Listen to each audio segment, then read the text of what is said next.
Graça e paz, irmãos. Amém? Eu vou pedir para você abrir a sua Bíblia comigo, no livro de Hebreus, capítulo 10. Nós vamos ler a partir do versículo 1. Se você vê que alguém está sem Bíblia, auxilia. Hebreus, capítulo 10, a partir do versículo 1.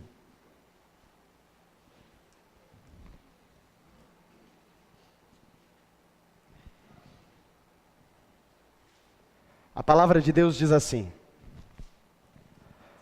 porque, tendo a lei a sombra dos bens futuros, e não a imagem exata das coisas, nunca, pelos mesmos sacrifícios que continuamente se oferecem em cada ano, pode aperfeiçoar os que a ele se chegam. De outra maneira, teriam deixado de se oferecer, porque purificados uma vez os ministrantes, nunca mais teriam consciência de pecado. Nesses sacrifícios, porém, cada ano, se faz comemoração dos pecados, porque é impossível que o sangue dos touros e dos bodes tire os pecados. Por isso, entrando no mundo, diz: sacrifício e oferta não quiseste, mas corpo me preparaste. Holocaustos e oblações pelo pecado não te agradaram. Então disse: eis aqui venho. No princípio do livro está escrito de mim, para fazer, ó Deus, a tua vontade. Como acima diz: sacrifício e oferta e holocaustos e oblações pelo pecado não quisestes, nem te agradaram, os quais se oferecem segundo a lei. Então disse: eis aqui venho, para fazer, ó Deus, a tua vontade. Tira o primeiro, para estabelecer o segundo. Na qual vontade temos sido santificados, pela oblação do corpo de Jesus Cristo feita uma vez. E assim todo sacerdote aparece cada dia, ministrando e oferecendo muitas vezes os mesmos sacrifícios que nunca podem tirar os pecados. Mas este, havendo oferecido para sempre um único sacrifício pelos pecados, está sentado à destra de Deus. Daqui em diante, esperando até que os seus inimigos sejam postos por escabelo de seus pés. Porque com uma só oblação aperfeiçoou para sempre os que são santificados. E também o Espírito Santo nolo testifica, porque depois de haver dito: esta é a aliança que farei com eles depois daqueles dias, diz o Senhor, porei as minhas leis em seus corações e as escreverei em seu entendimento, acrescenta, e jamais me lembrarei de seus pecados e de suas iniquidades. Ora, onde há remissão destes, não há mais oblação pelo pecado. Tendo, pois, irmãos, ousadia, para entrar no santuário pelo sangue de Jesus, pelo novo e vivo caminho que ele nos consagrou, pelo véu, isto é, pela sua carne, e tendo um grande sacerdote sobre a casa de Deus, cheguemo-nos com verdadeiro coração, em inteira certeza de fé, tendo os corações purificados da má consciência, e o corpo lavado com água limpa. Até aqui, vamos orar mais uma vez.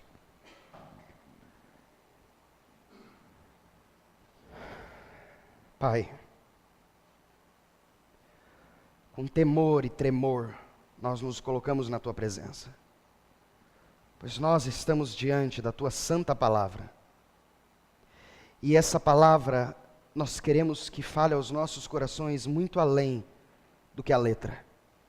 Porque a letra mata, mas o Espírito vivifica. Faça-nos compreender a Tua palavra, para que os corações possam crer e sejam salvos por ela mesma. Que o nome do Teu Filho Jesus, que o Teu Evangelho, a boa nova do Teu reino, venha a ser manifestado nessa noite, para que o próprio Senhor e somente o Senhor venha a ser glorificado. Guia-nos, Senhor, na direção do Teu Espírito Santo, para a Tua honra, louvor e glória, em nome de Jesus, o Filho de Deus, o Senhor. Amém.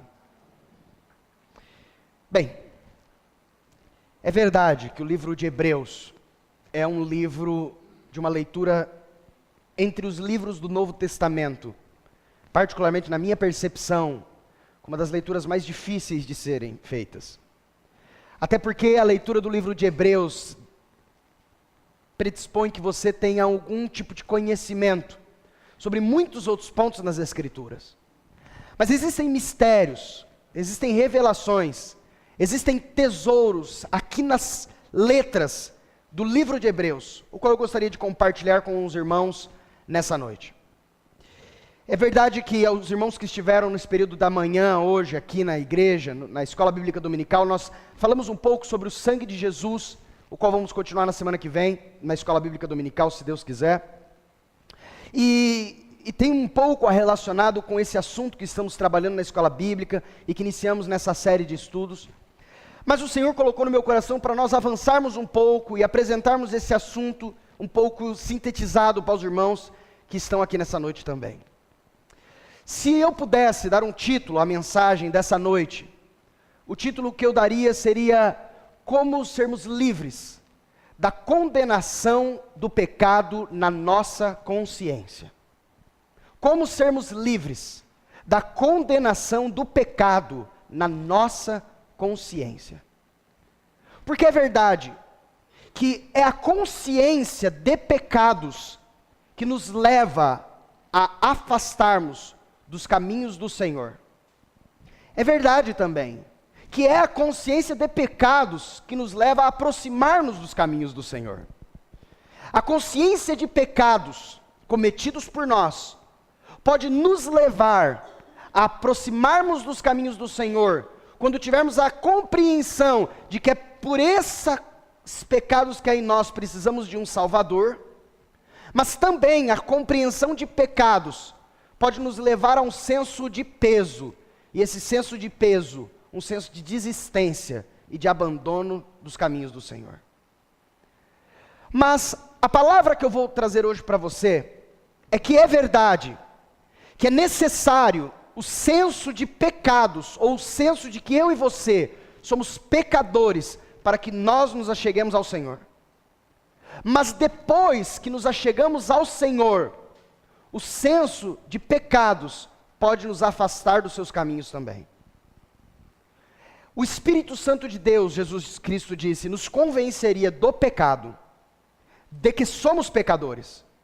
E é porque você foi convencido, ou porque você precisa ser convencido de que é pecador, para que você possa buscar um Salvador, ou o Salvador. Mas eu queria conversar com os irmãos aqui, porque na Bíblia está recheado de razões que muitas vezes levam os cristãos a entrarem pela porta que o Senhor determina que entremos, mas a não continuarmos no caminho que Ele dá que caminhemos.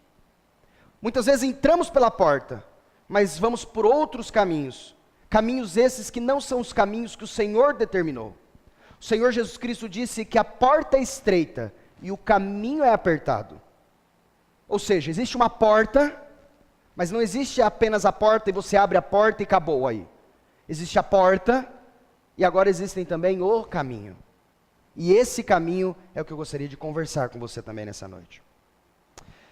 Bem, para nós falarmos disso, e para nós entendermos um pouco sobre a obra do Senhor nas nossas vidas, nós precisamos entender um pouco sobre a realidade da lei.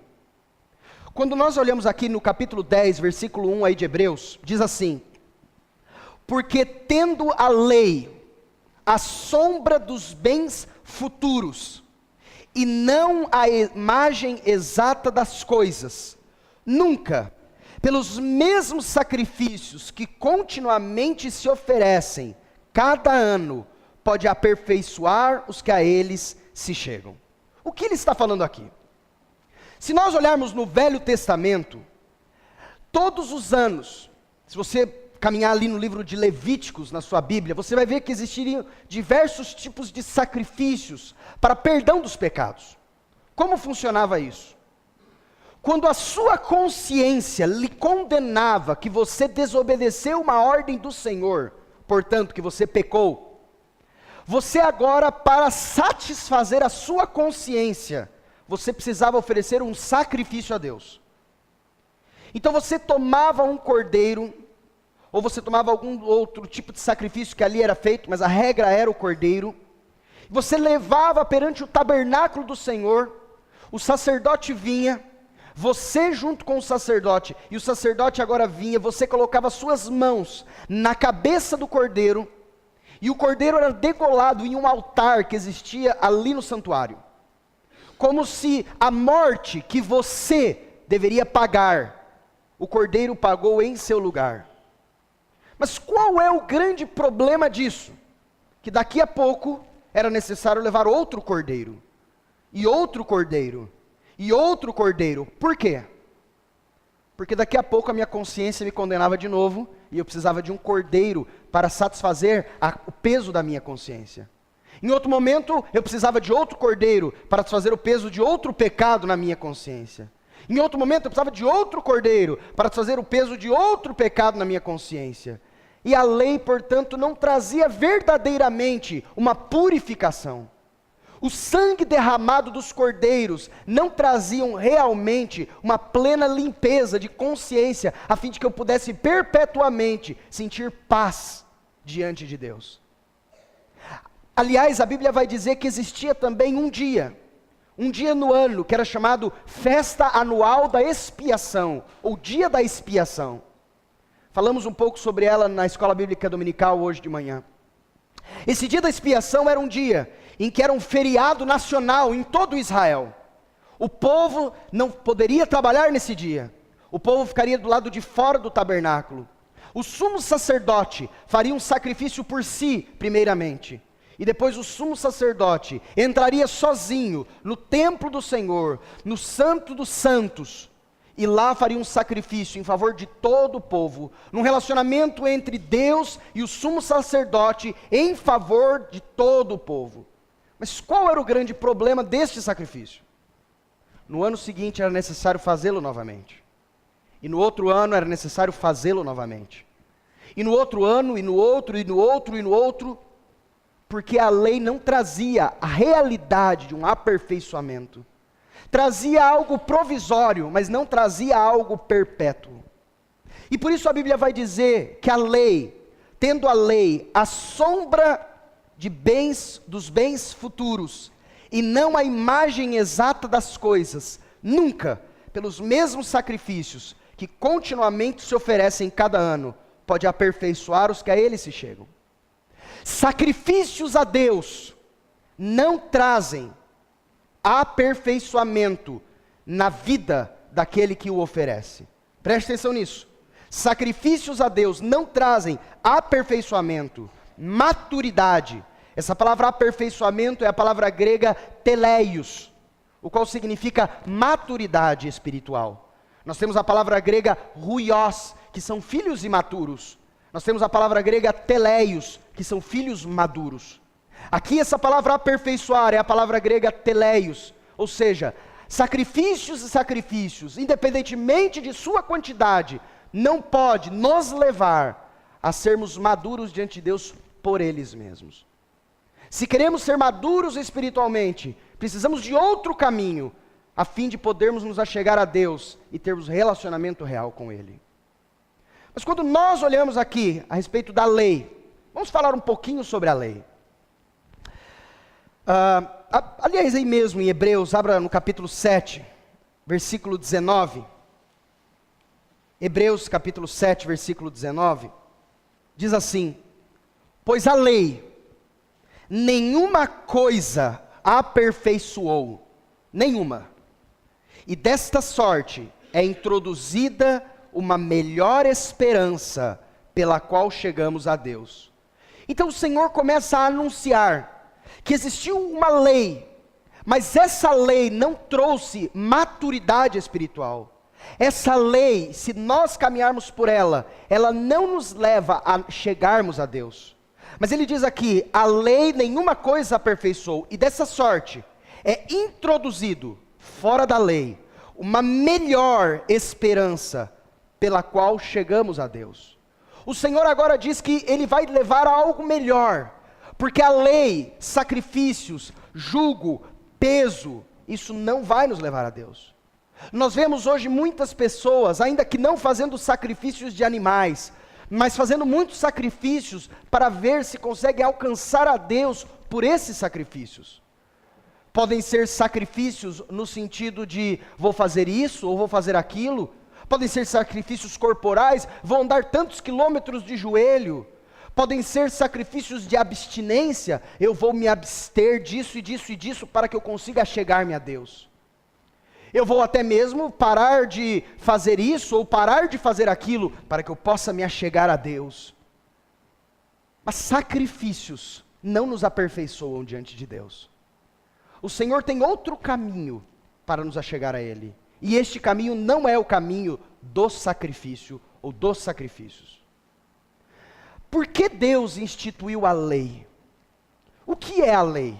Bem, a lei é: não matarás, não adulterarás, não furtarás, não dirás falso testemunho, honra teu pai e tua mãe, honra o teu próximo como a ti mesmo. Se nós avançarmos no cenário da lei, nós vamos ver que a lei são os princípios e valores que o Senhor sempre instituiu no homem originalmente. Mas a lei nos foi dada com uma finalidade muito específica: revelar o que já existia em nós. E a lei, ela é o diagnóstico do câncer. Como se nós disséssemos o seguinte: eu e você temos um câncer. E a lei é: você tem que ter saúde. E você diz: bem, é fácil. Então vai ali, faça aquele check-up. E a finalidade disso é: você tem que ter saúde, ok? Ok. Às vezes você nem sentiu que existia um câncer que estava te matando. Existia, o câncer já estava aí, o câncer já estava matando, mas você não sabia da sua existência. Então a lei diz o seguinte: você tem que ter saúde. Bem, saúde é algo bom, saúde é algo que todo mundo deveria ter. Mas de repente, por causa da lei, eu digo: bem, vou aqui fazer esse check-up. E quando eu faço o check-up, por causa da lei, eu descubro algo que já existia em mim e que eu não sabia antes da lei. Eu já era pecador por causa da minha natureza de pecado, mas eu não reconhecia que eu era pecador sem existir a lei. Muitas pessoas cometem pecados e nem mesmo têm a consciência que isso é pecado. Cometem pecados porque já têm uma natureza de pecado. A lei serviu para qual finalidade? Uma: nos apresentar a realidade do que somos e, por consequência, do que precisamos nas nossas vidas. Abra sua Bíblia comigo em Romanos capítulo 3. Romanos capítulo 3, versículo 19.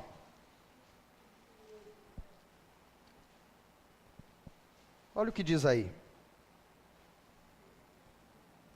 Ora, nós sabemos que tudo o que a lei diz, aos que estão debaixo da lei o diz. Presta atenção nessa parte agora. Para que toda a boca esteja fechada e todo o mundo seja condenável diante de Deus. Então a lei, ela tem uma finalidade. Qual finalidade?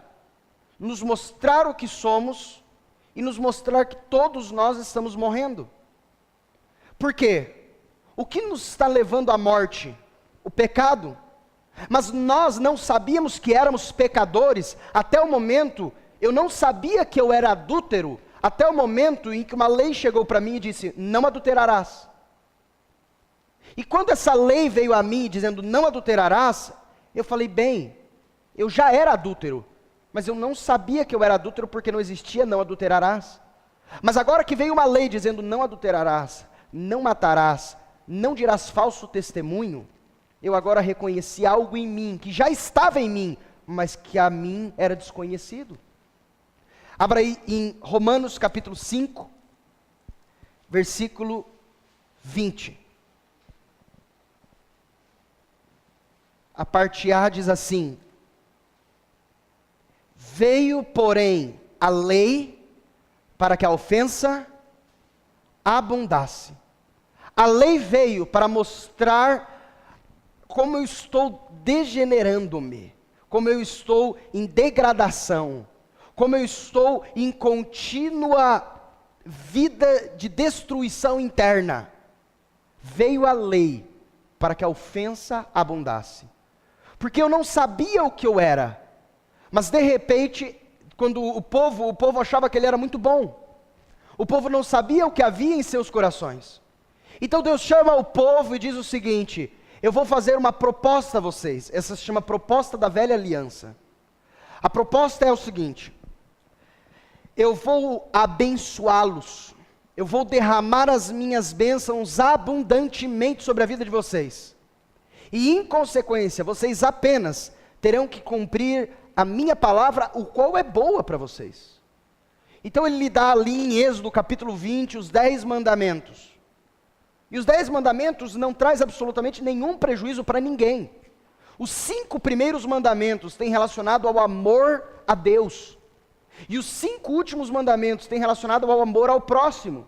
Por isso que Jesus disse que o maior dos mandamentos é: amarás ao Senhor teu Deus de todo o teu coração, toda a tua alma, força e entendimento, e ao teu próximo como a ti mesmo. Os 5 primeiros mandamentos, dos 10 mandamentos, têm a ver com o amor a Deus. Os 5 últimos mandamentos têm a ver com o amor ao próximo. Isso é algo muito bom em qualquer sociedade. E o povo, quando ouve os mandamentos e diz: bem, essa é uma proposta maravilhosa, o que o povo responde? Tudo que o Senhor tem dito, faremos. Antes disso, mas o Senhor também disse: só que, se vocês não cumprirem os meus mandamentos, virão maldições sobre a vida de vocês. Muitas maldições. E vocês serão levados ao cativeiro, e vocês terão problemas nas plantações, e vocês terão problema no gado, e vocês terão doenças no meio de vós. E aí, vocês aceitam sim ou não? Eles disseram: fácil, fácil. São só esses mandamentos? Sim, apenas esses. Então está muito simples. E eles dizem assim: tudo que o Senhor tem dito, faremos. Mas de repente, como disse o apóstolo Paulo, vejo em mim, que quando quero fazer o bem, o mal está comigo. E que verdadeiramente na minha consciência eu até gostaria, mas de repente vejo em mim uma luta interna. E eles de repente tinham, por exemplo, o mandamento: não adulterarás. E eles estavam ali, de repente: adulterei. Mas sim, em tese era algo tão simples eu não adulterar. De repente eles vão e prestam falso testemunho, ou de repente eles estão cobiçando a mulher do seu próximo, ou cobiçando os bens do seu próximo. E agora eles começam a entrar num cenário de condenação. Porque a lei mostrou o que já existia dentro deles, mas o qual eles não sabiam que ali estava. Um pecado, uma natureza de pecado. Abra sua Bíblia comigo em Gálatas, capítulo 3, versículo 10.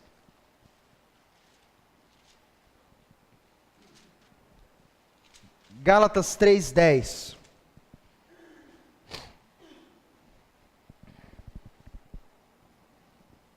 E ele começa a dizer assim: todos aqueles, pois, que são das obras da lei, estão debaixo da maldição. Porque está escrito: maldito todo aquele que não permanecer em todas as coisas que estão escritas nos livros da lei para fazê-las. E é evidente que pela lei ninguém será justificado diante de Deus. Até aqui.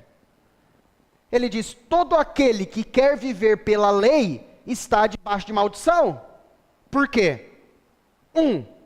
Diz assim: maldito todo aquele que não cumprir todas as palavras do livro dessa lei. 2, eu não cumpro todas as palavras do livro dessa lei. 3, eu estou debaixo da maldição daquele que não cumpre todas as palavras do livro dessa lei.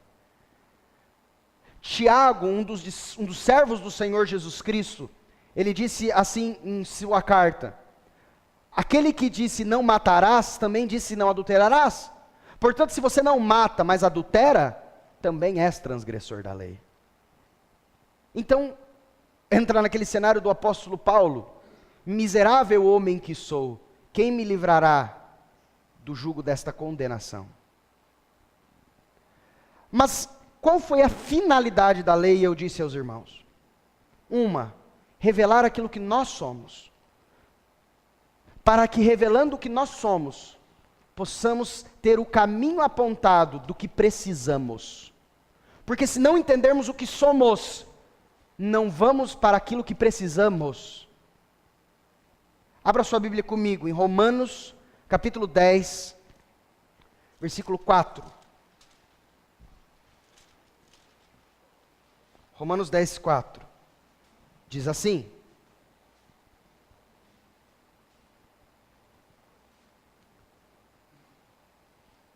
porque o fim da lei é Cristo, para a justiça de todo aquele que crê.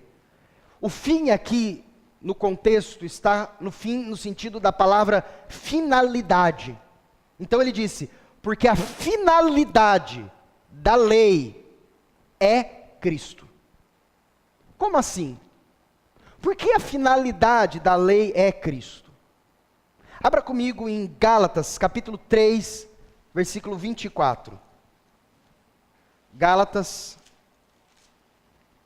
3, 24.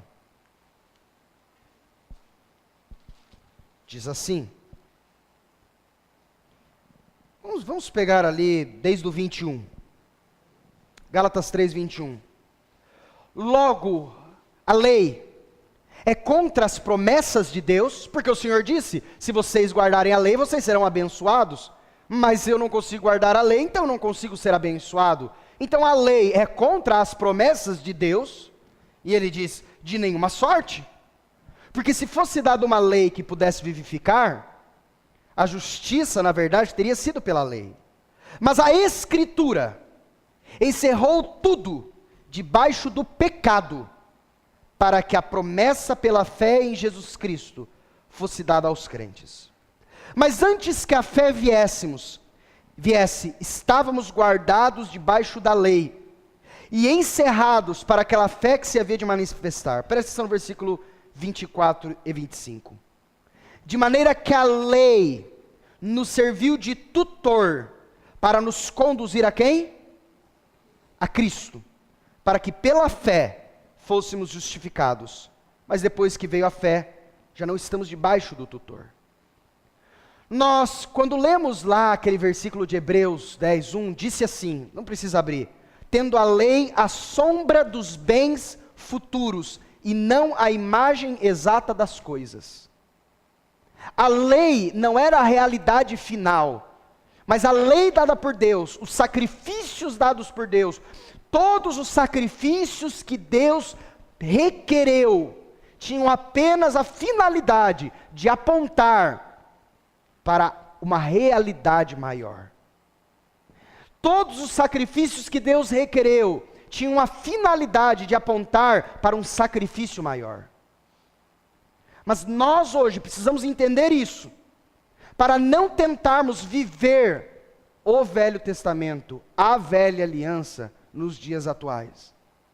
Porque se buscarmos ainda hoje, entregar a Deus contínuos sacrifícios, para que tenhamos a sua aprovação, se nós entrarmos debaixo desse jugo da lei, nós entraremos ao mesmo tempo debaixo do jugo da maldição.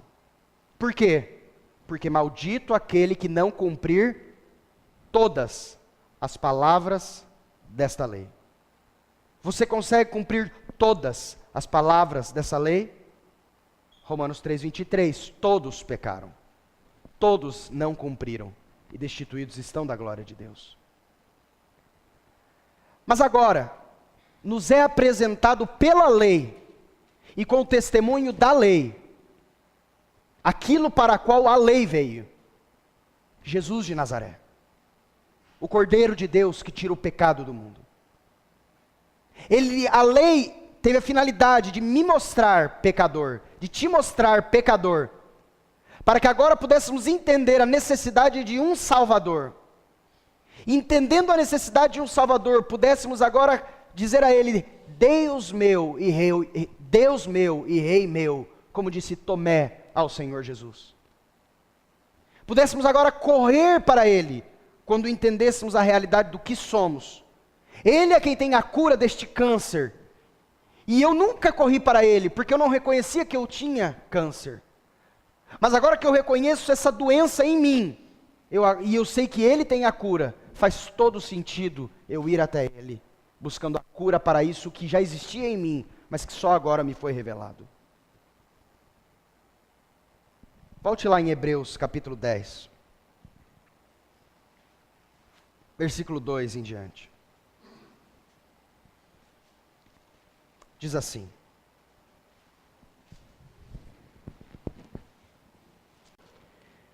de outra maneira, teriam deixado de se oferecer, porque purificados uma vez os ministrantes, nunca mais teriam consciência de pecado. Nesses sacrifícios, porém, cada ano se faz comemoração dos pecados, porque é impossível que o sangue dos touros e dos bodes tire os pecados. Deixa eu lhe dizer algo. Ele começa falando que todos os anos eram continuamente oferecidos sacrifícios. Por quê? Porque todos os anos era novamente trazido um peso na consciência pelos pecados. E esse peso na consciência me levava a tentar achar algo que tirasse o peso da minha consciência. É o que ele vai dizer.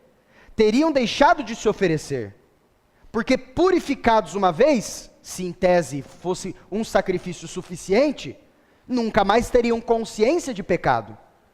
Mas continuaram com a consciência de pecado. Nesses sacrifícios, porém, cada ano se faz comemoração dos pecados, ou seja, a lembrança dos pecados, porque todos os anos eu tenho que ir lá novamente dizer, bem, sou um pecador, vamos lá, tenho que fazer outro sacrifício. Outro ano, bem, sou um pecador, preciso fazer outro sacrifício. Bem, minha consciência tem me condenado que eu sou pecador, eu preciso fazer outro sacrifício, senão vai ficar feia a situação. E outro sacrifício, e outro sacrifício, e outro. E por isso o escritor de Hebreus ele conclui dizendo, é impossível, portanto, que o sangue dos touros, dos bodes, tire os pecados. É impossível que sacrifícios tire pecados. É impossível que qualquer coisa que eu e você venhamos fazer diante de Deus, tire os nossos pecados. Não há abstinência que você apresente diante de Deus, que vai levar você a ficar sem pecado, pelo seu mérito. Não há nada que você possa fazer e entregar a Deus, que pela sua capacidade, vai levar você a ficar sem pecado, ou com uma consciência limpa de pecado diante de Deus. Porque você pode até fazer algo, que provisoriamente lhe traga uma paz na consciência, mas com essa natureza de pecado, daqui a pouco cometerá outro, e a consciência novamente lhe pesará. É isso que o texto diz. Aí mesmo no capítulo 10, versículo 11, ele diz assim, e assim todo sacerdote aparece cada dia, ministrando e oferecendo muitas vezes os mesmos sacrifícios, que novamente ele diz, nunca podem tirar os pecados. Você sabe o que você pode fazer para Deus, para tirar os seus pecados? Nada. Você não pode fazer nada, nem eu. Abra sua Bíblia aí em Hebreus 9, um capítulo atrás. O versículo 9, ele diz assim, que é, Hebreus 9, 9, que é uma alegoria para o tempo presente, em que se oferecem dons e sacrifícios, que quanto à consciência, não podem aperfeiçoar aquele que faz o serviço. Quantas vezes você já fez algo diante de Deus para satisfazer o peso da sua consciência? Quantas vezes podemos pensar, às vezes, em uma confissão? Bem, eu confessei e isso trouxe uma calmaria na minha consciência diante de Deus. Ou eu fiz um voto diante de Deus e completando o meu voto eu senti uma calmaria na minha consciência diante de Deus. Bem, eu estou aqui no domingo à noite na igreja, abrindo mão às vezes de um evento que eu fui convidado. E isso tem trazido calma à minha consciência diante de Deus. Eu tenho ido em todos os cultos. E esses sacrifícios contínuos que eu faço para estar em todos os cultos, tem feito a minha consciência estar mais calma diante de Deus. Mas não tem. Porque ela é tão provisória. o que nos leva constantemente a termos que oferecer outros e outros e outros e outros e outros e outros sacrifícios, para que a consciência sempre consiga estar em paz. É o que ele diz aqui. E se oferecem dons e sacrifícios que, quanto à consciência, não podem aperfeiçoar aquele que faz o serviço. E qual é o problema de termos uma consciência de condenação? A consciência de condenação nos leva a estarmos vulneráveis às acusações de Satanás. Uma consciência de condenação nos leva a estarmos vulneráveis às acusações de Satanás. E nós teremos uma consciência de condenação se tentarmos limpar a nossa consciência, justificando-nos por intermédio das nossas obras, porque aí voltamos ao cenário da lei. Você entende? Você entende que eu tentar lavar a minha consciência por obras é a mesma coisa de tentar lavar a minha consciência pela lei. Mas se eu não consigo cumprir toda a lei, então uma hora ou outra eu nunca vou conseguir limpar a minha consciência pelos meus méritos e pelos meus atos por si mesmo. Mas então, qual é o plano de Deus? Quais são os seus desígnios? O Senhor quer que tenhamos uma vida plena, nesta vida já. A minha paz vos dou, disse o Senhor Jesus. Não vou lá dou como o mundo a dá. Mas ele disse, a minha paz eu vos dou. Mas será que nós realmente temos tido esse sentimento da paz, da verdadeira paz que provém do Senhor? Será que temos tido essa sensibilidade e esse senso de tranquilidade da paz que provém do Senhor? Paz que pode gerar eu dizer a Ele, Maranata, ora vem Senhor Jesus, estou tanto em paz que o Senhor pode voltar. O Senhor pode voltar porque eu estou com a consciência tranquila, o Senhor pode voltar. Será que eu estou em paz, sabendo que qualquer cenário que acontecer na minha vida, ou se está acontecendo algo complicado na minha vida, ou se eu estou passando por uma grande tribulação, eu sei bem, eu estou em paz, Deus está querendo me ensinar alguma coisa, porque a minha consciência está em paz. Eu não acredito que isso que eu estou passando é correção da parte do Senhor, ou maldição por desobediência à sua palavra, porque eu estou em paz, então todas as coisas cooperam para o bem daqueles que amam a Deus. Uma vida em paz é uma vida que nós podemos olhar para Satanás com ousadia e intrepidez, assim como o Senhor Jesus esteve nas presenças de Satanás e dizer, vai-te Satanás. Ou será que ou daremos espaço para suas acusações, para suas condenações? Não é esse o plano que Deus tem para nós. Mas se tentarmos buscar uma consciência plena diante de Deus, uma consciência de pecados sendo a nossa base, os nossos atos, jamais conseguiremos estar puros com a consciência diante do Senhor. Mas qual é o segredo que o Senhor traz diante de uma situação como essa? A consciência de paz com Deus, pela purificação e justificação dos nossos pecados, não por parte dos nossos méritos, mas pelo sacrifício de Cristo, pelo seu sangue derramado. Abra sua Bíblia em Hebreus, capítulo 10, vamos pegar primeiro o capítulo 9, desde o versículo 11. Hebreus, capítulo 9, versículo 11. Preste muita atenção nisso. Mas, vindo Cristo, o sumo sacerdote, preste atenção nisso agora, dos bens futuros.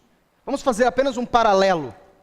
Lá no capítulo 10, versículo 1, disse assim, porque tendo a lei a sombra dos bens futuros. Então, a lei, ela não faz parte dos bens futuros. Ela é uma sombra, ela apontava para uma realidade. Agora chegamos nesta realidade dos bens futuros. Qual é a realidade dos bens futuros que a Bíblia disse? Cristo. A lei era uma sombra, Cristo é a realidade. A lei apontou para Cristo. E ele vai dizendo, vamos lá. Mas vindo Cristo, o sumo sacerdote dos bens futuros, por um maior e mais perfeito tabernáculo, não feito por mãos, isto é, não desta criação, nem por sangue de bodes e bezerros, não foram sacrifícios meramente humanos, mas por seu próprio sangue, entrou uma vez, quantas vezes? Uma vez apenas, no santuário, havendo efetuado uma eterna redenção.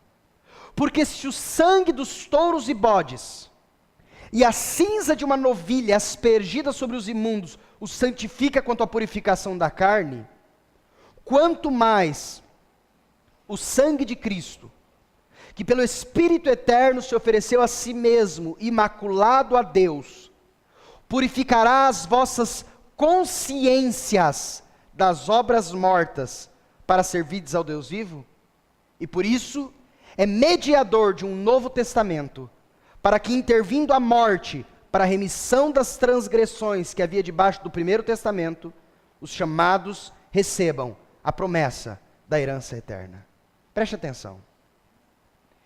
Ele começa dizendo no versículo 15, que o Senhor Jesus é mediador ou intermediário de um novo testamento, para que intervindo a morte para a remissão, então vamos lá, das transgressões que havia debaixo do primeiro testamento. Nós temos duas palavras aqui no versículo 15. Nós temos a palavra primeiro testamento e nós temos a palavra novo testamento. Então nós temos dois testamentos, nós temos o primeiro testamento e nós temos um novo testamento. Para ficar fácil na sua compreensão, se temos dois e um deles é chamado novo, nós vamos dar o nome do outro de velho. O primeiro, se não é o último, é velho. Então nós temos um primeiro que é o Velho Testamento e nós temos outro que é o Novo Testamento. Ele vai dizer que a morte do Senhor serviu para remir-nos das transgressões que havia debaixo do primeiro testamento ou do Velho Testamento. Ou seja, os meus pecados e os teus pecados, as nossas desobediências foram computadas diante de Deus por causa do Velho Testamento. Como assim? O que tem no Velho Testamento? A lei. Por causa da lei que me apontou dizendo, a alma que pecar, esta morrerá. A lei me apontou, não adulterarás, adulterei. Não cobiçarás, cobicei. Não dirás falso testemunho, eu disse. Não terás outros deuses, eu tive. Todos estes mandamentos, ou apenas um deles, me levou à desobediência. Desobediência essa do primeiro testamento. Mas agora a Bíblia diz que vem Jesus Cristo, mediador de um novo testamento, para nos remir das transgressões do primeiro testamento, ou do Velho Testamento. E ele vai dizer para que nós possamos receber promessa da herança eterna. Eu quero fazer esse paralelo com você. Nós temos, portanto, um Velho Testamento, a lei. Lei essa que nos trouxe um jugo de condenação. Lei essa que para que eu purificasse a minha consciência, eu precisava fazer sacrifícios e sacrifícios e sacrifícios e sacrifícios. E ainda nós, hoje, que não apresentamos sacrifícios de animais, muitos ainda dentro das igrejas, para purificar as suas consciências, ainda que não sacrifícios de animais, mas outros tipos de sacrifícios, continuam constantemente apresentando a Deus sacrifícios e sacrifícios e sacrifícios e sacrifícios.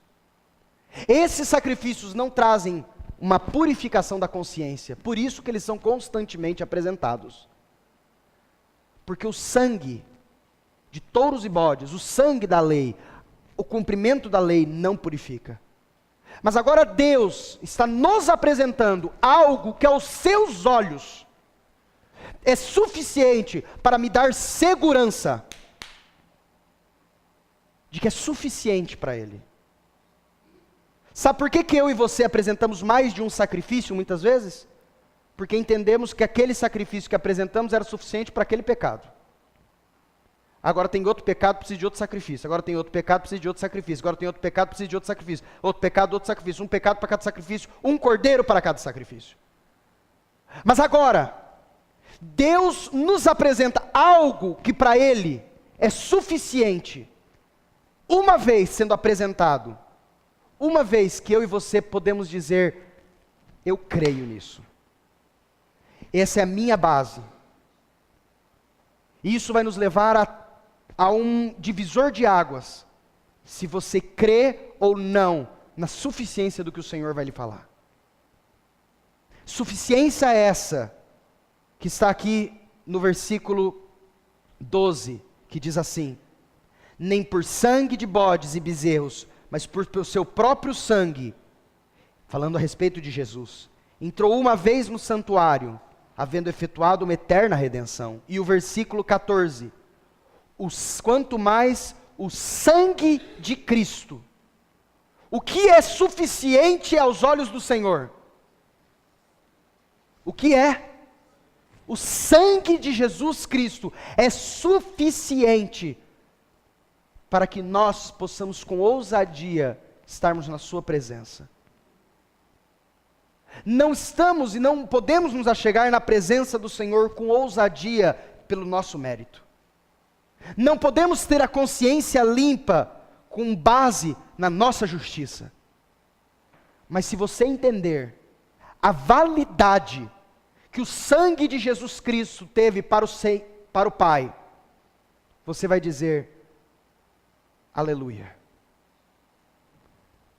Quanto mais o sangue de Cristo, que pelo Espírito eterno se ofereceu a si mesmo, imaculado a Deus, purificará as vossas consciências das obras mortas, para servirdes ao Deus vivo. Meu irmão, minha irmã, Satanás tem a finalidade de nos trazer um cenário de acusação. Apocalipse capítulo 12 vai dizer que ele nos acusa diante de Deus. E nós sabemos que ele nos acusa diante de Deus. E que não apenas diante de Deus, mas ele nos acusa diante de nossa própria consciência também. Ele nos acusa para que abandonemos os caminhos do Senhor. Ele nos acusa para que não creiamos na suficiência do sacrifício e do sangue derramado de Jesus. Porque se entendermos que o sangue derramado de Jesus foi plenamente suficiente para a purificação de tudo aquilo que eu sou, nós poderemos saber que, independentemente de qualquer cenário, diante de Deus, eu posso me achegar na sua presença. Abra sua Bíblia em Hebreus capítulo 10, versículo 19 em diante.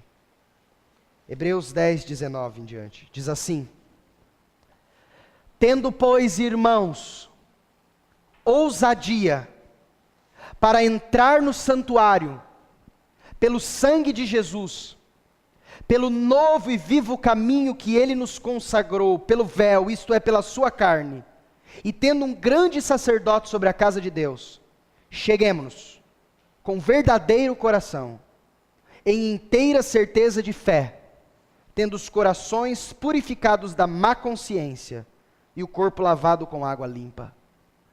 Você entende que a minha autorização, a minha liberdade, para que eu possa chegar com ousadia na presença de Deus, não é por causa do meu mérito,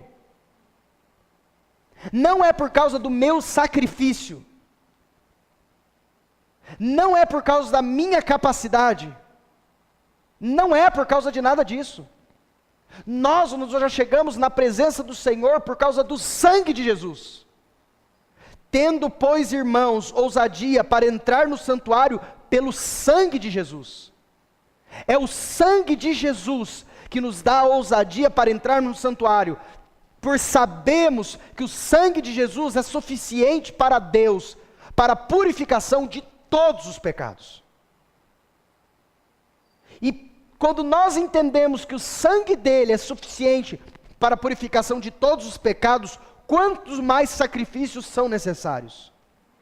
Nenhum. Apenas agora nos deleitarmos na sua presença. Como disse o profeta Isaías ao povo de Israel: em vos converterdes e descansardes, estaria a vossa salvação. No sossego e na confiança estaria a vossa força. Mas não quisestes. Em vos converterdes e agora descansardes, estaria a vossa salvação. No sossego e na confiança estaria a vossa força, mas não quisestes. Porque queremos, ainda que entremos pela porta, pelo sacrifício de Cristo, queremos andar pelo caminho, pelos nossos méritos. Sabemos que entramos na porta pelo sacrifício do Senhor, mas queremos andar pelo caminho, pela nossa capacidade. Mas ele vai dizer que entramos na justificação pelo sangue de Cristo e pela sua morte no Calvário. E agora vivemos na presença do Senhor, também pelo mesmo sangue de Jesus. Sabendo que quando eu acordo de manhã, eu não acordei de manhã porque hoje eu estou bom. Irmãos, que vida miserável. A vida de vivermos essa semana dizendo, bem, o Senhor Jesus pode voltar essa semana, que essa semana eu estou espiritual. Mas na semana que vem eu vou dizer, bem, Senhor, essa semana, se o Senhor voltar, vai ser uma tal semana complicada. O Senhor pode voltar na segunda, mas não pode voltar na terça, porque na terça eu briguei com a minha esposa. Mas na quarta eu me reconciliei com ela, o Senhor pode voltar. Mas na quinta eu briguei com a minha filha, não, então o Senhor Jesus não dá para voltar. Na sexta eu tive uma questão no serviço, também ainda não dá. Mas sábado e domingo eu fui na igreja, agora o Senhor pode voltar. Domingo é o dia que a maioria das pessoas falam, Senhor, podia voltar no domingo. Porque domingo foi um dia de tranquilidade, domingo eu fui na igreja. Segunda de manhã, que ainda nem começou, voltei do domingo, tá bom, dormi, acordei, segunda de manhã, melhor dia para o Senhor voltar. Porque domingo eu fui na igreja. Que vida miserável. Você acha que a sua consciência deve estar limpa por sua causa? A minha consciência deve estar limpa e firmada por causa do sangue de Jesus, suficiente diante de Deus. Quando você acordar, você diz, as misericórdias do Senhor se renovaram sobre as nossas vidas, porque Ele viu o sangue, e não porque Ele viu eu e você, porque se Ele ver eu e você, seremos fulminados. Eu posso ter intrepidez de orar ao Senhor, não porque eu mereço orar ao Senhor, mas por causa do sangue do Senhor Jesus que me purificou e me leva a ter ousadia a entrar no Santo dos Santos. Eu posso ter paz em ler a palavra e pedir ao Senhor falar ao meu coração, não porque eu mereço ouvir a voz do Senhor, não porque eu mereço, mas por causa do sangue do Senhor Jesus, que hoje Ele me vê purificado com o sangue do Cordeiro. E o versículo 22 diz, cheguemo-nos com verdadeiro coração, em inteira certeza de fé, tendo os corações purificados da má consciência, tendo os corações purificados da má consciência, e o corpo lavado com água limpa. Aí mesmo em Hebreus, capítulo 10, no versículo 5 em diante, ele continua dizendo, por isso, entrando no mundo, diz, e aqui ele cita Salmos, capítulo 40, falando que quando o Senhor Jesus entrou no mundo, aqui apresenta um diálogo entre o Filho e o Pai, e o diálogo era esse, entrando no mundo diz, sacrifício, e o Filho dizendo ao Pai, o Filho fala com o Pai, sacrifício e oferta não quiseste, corpo me preparaste. Holocaustos e oblações ou ofertas, pelo pecado, não te agradaram. Então disse, agora o Filho dizendo também, eis aqui venho, no princípio do livro está escrito de mim, lá no Gênesis já está escrito do Senhor Jesus, para fazer, ó Deus, a tua vontade. O salmista, o Espírito Santo permite ao salmista uma visão profética de um diálogo entre o Filho e o Pai, que quando o Filho apresenta-se neste mundo, ele diz, Senhor não quer mais sacrifícios, o Senhor não quer mais holocaustos, mas o Senhor me preparou um corpo, o corpo de Cristo que seria sacrificado. E ele diz, Senhor, estou aqui para fazer a tua vontade. como acima diz, sacrifício e oferta, e holocaustos e oblações pelo pecado não quisestes, nem te agradaram, os quais se oferecem segundo a lei. Porque sacrifícios, ofertas, tudo isso é segundo a lei. E o Senhor não queria mais isso. Porque isso não traz verdadeira purificação de pecados. Então disse: eis aqui venho para fazer a tua vontade. Tira o primeiro, para estabelecer o segundo. O que seria tira o primeiro para estabelecer o segundo? Tira esta velha aliança, este velho testamento, para estabelecer o segundo, ou nova aliança, esse novo testamento. Na qual vontade, a vontade de Deus, temos sido santificados pela oblação do corpo de Jesus feito uma vez. E assim, todo sacerdote se aparece cada dia, ministrando e oferecendo muitas vezes os mesmos sacrifícios que nunca podem tirar os pecados. Mas este, Jesus Cristo, tendo oferecido para sempre um único sacrifício pelos pecados, está assentado à destra de Deus. Isso é importante nós entendermos. Ele está sentado à destra de Deus. Por que isso é relevante? Se você abrir sua Bíblia comigo no livro de Apocalipse, capítulo 12. Apocalipse, capítulo 12.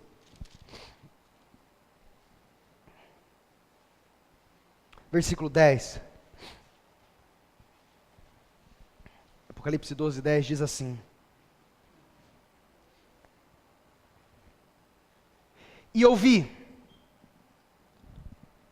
uma grande voz no céu que dizia: agora é chegada a salvação, e a força, e o reino do nosso Deus, e o poder do seu Cristo, porque já o acusador de nossos irmãos é derribado, o qual, diante do nosso Deus, os acusava de dia e de noite. Nós temos o cenário de um acusador. Mas agora, se você for comigo, e eu li para você, ali Hebreus 10, 12, nós acabamos de ler, que diz que ele está sentado à destra de Deus, à direita de Deus. Marcos capítulo 16, versículo 19, também vai dizer que ele está agora, ele foi assunto aos céus e ele assentou-se à direita de Deus. Então nós temos o acusador na presença de Deus, nos acusando de dia e de noite. E nós temos o Senhor Jesus à direita de Deus. Agora abra sua Bíblia em Romanos capítulo 8. Romanos 8.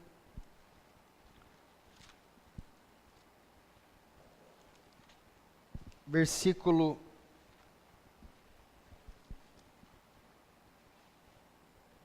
34.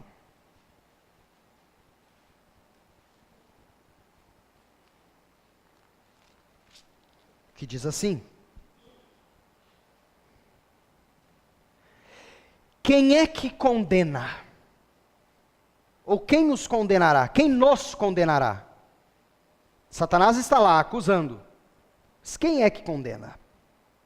Pois é Cristo quem morreu, ou antes quem ressuscitou dentre os mortos, o qual está à direita de Deus, e o que também intercede por nós. Qual é a intercessão de Jesus por nós? Se você for comigo em 1 João, capítulo 1.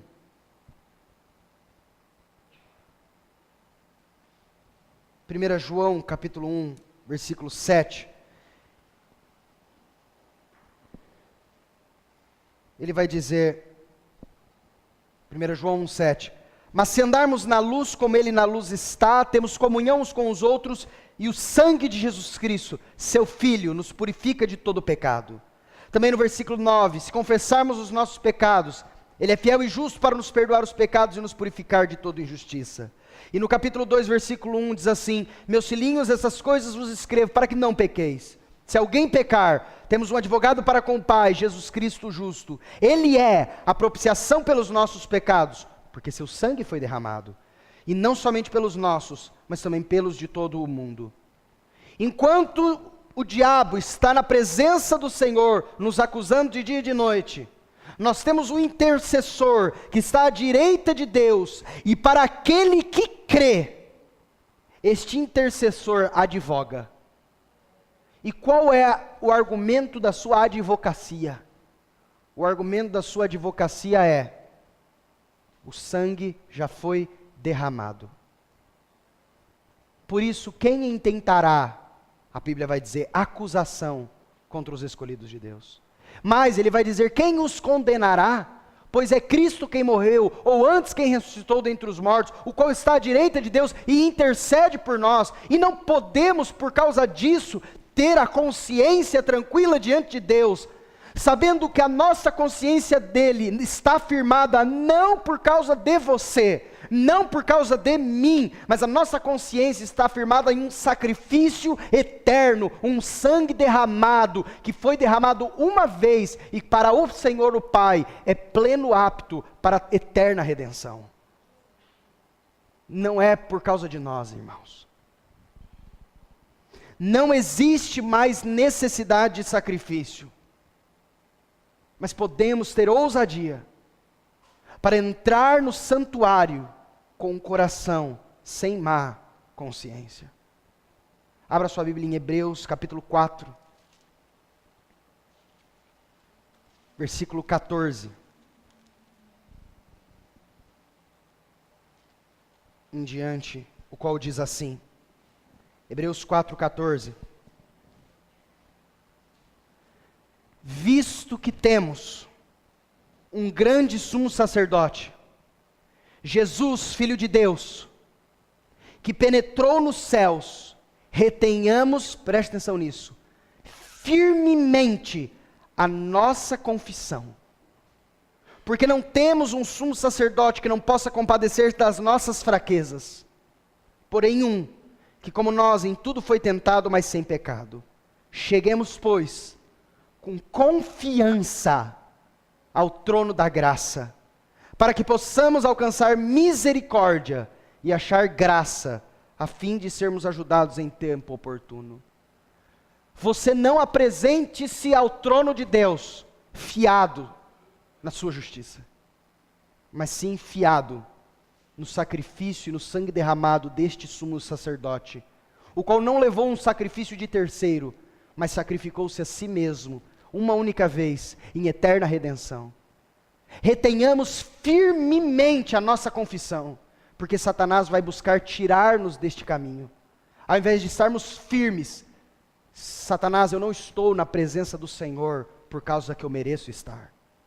Satanás, eu não estou na presença do Senhor porque eu fiz coisas que mereceriam que eu estivesse na presença do Senhor.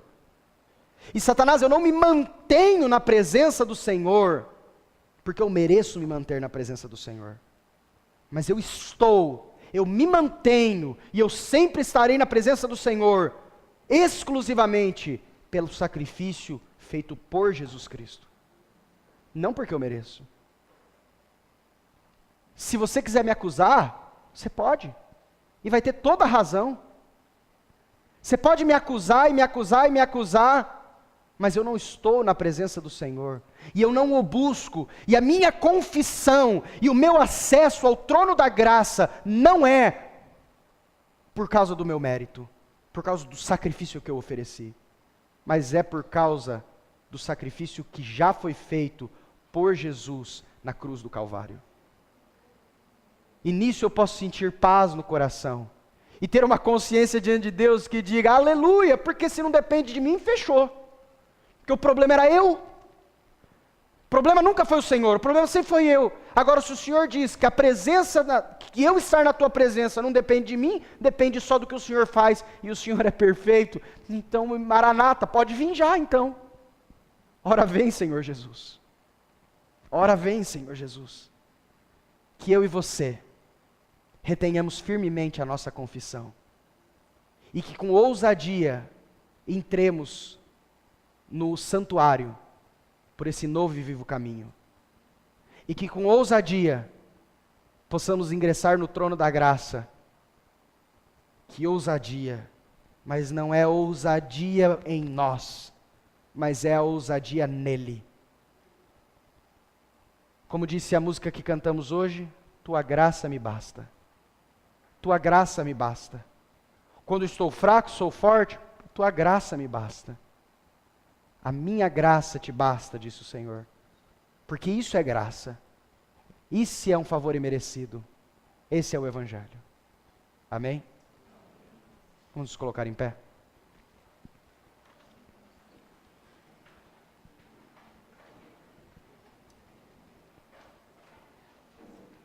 Vamos orar.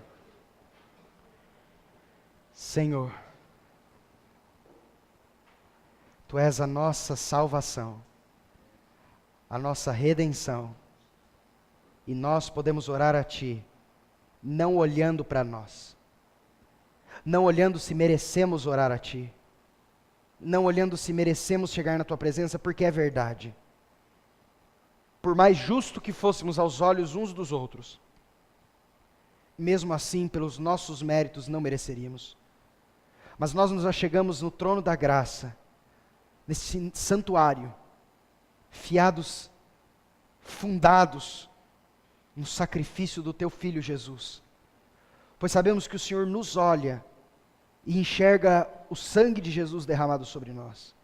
Sabemos que o Senhor nos olha e enxerga a obra feita pelo Senhor em Jesus por nós. Por isso, Senhor, com ousadia e intrepidez, nos achegamos na Tua presença, clamando que o Teu Santo Espírito venha estar sempre em nós, dando-nos a alegria da Tua salvação, dando-nos a plenitude da Tua presença, e nos fazendo ser instrumentos nas Tuas mãos. Não a nós, mas ao Teu nome seja dada a glória. Em Cristo Jesus. E que o amor de Deus Pai, a graça maravilhosa do nosso Senhor e Salvador Jesus Cristo, e as santas consolações e a comunhão do Espírito Santo de Deus, seja sobre todos vós, agora e sempre, em Jesus. Amém.